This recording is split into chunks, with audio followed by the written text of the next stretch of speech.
মাদারীপুরের কালকিনিতে আদালতের নির্দেশ অমান্য করে বিরোধপূর্ণ জমির পাকা দেওয়াল ও স্থাপনা ভাঙচুরের অভিযোগ উঠেছে। উপজেলার উত্তর রমজানপুর গ্রামে এই ঘটনাকে কেন্দ্র করে দুই পক্ষের মধ্যে চরম উত্তেজনা বিরাজ করছে। যে কোনো সময় বড় ধরনের সংঘর্ষের আশঙ্কা করছেন স্থানীয়রা। ভুক্তভোগী সিরাজ খলিফার দাবি, উত্তর রমজানপুর গ্রামের এই জমিটি দীর্ঘ ৩৫ বছর ধরে ভোগ দখল করে আসছেন। আজকে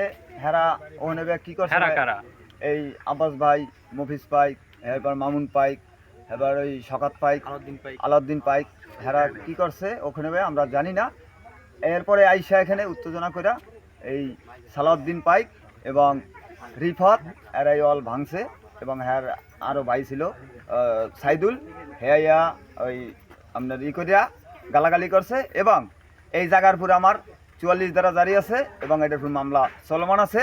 আমরা বলছি যে ভাই ৬ তারিখ যে একটা রায় হবে, আপনারা শালিক যারা আছেন এরাই এটা ফয়সালা হবে, তারা সেটা মানে না। আজকে এরা হামতাম করে আমাদের গুলারে ভাঙচুর করছে।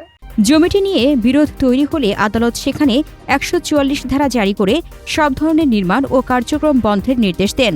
কিন্তু অভিযোগ উঠেছে, শুক্রবার সন্ধ্যায় আদালতের নিষেধাজ্ঞা অমান্য করে রিফাত পাইক, মফিজ পাইক সহ বেশ কয়েকজন প্রভাবশালী ব্যক্তি দেশীয় অস্ত্র নিয়ে সিরাজ খলিফার নির্মিত পাকা দেওয়াল ও স্থাপনা ভেঙে ফেলে।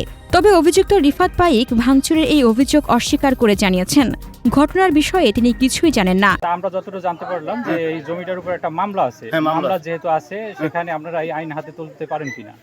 না না, ঠিক আছে, আইন সরকারি যেটা নিয়ম করবো ওইটা আমাকে বাধ্যতামূলক মাইনে নিতে হবে, ঠিক আছে।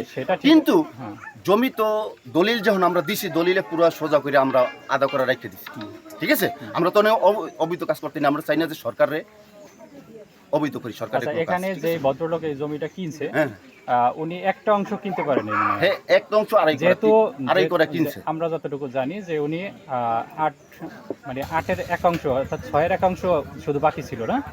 হ্যাঁ, এক অংশ মানে একটা অংশ 8-এর এক অংশ বাকি ছিল। 8 জন ছিল, মানে দাতা হলো 8 জন, তার মধ্যে 7 জন দিয়েছে।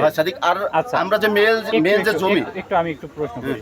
আচ্ছা, সেখানে সে তো 8 জনের অংশই কিনছে, হ্যাঁ তাই না? 8 জনের অংশ কিনে নাই। হ্যাঁ, সে একজনে হয়তো ফ্রড করছে, তার সাথে 8 জনের অংশ কিনে নাই। একজনেরটা আমরা বাকি আমরা রাখছি, ঠিক আছে। একজনের মানে 7 জনে যখন একই ব্যক্তিকে দিল, তখন কি আরেকজন পারে যে আরেকজনকে দিতে? এরকম না, এটা দিতে পারে।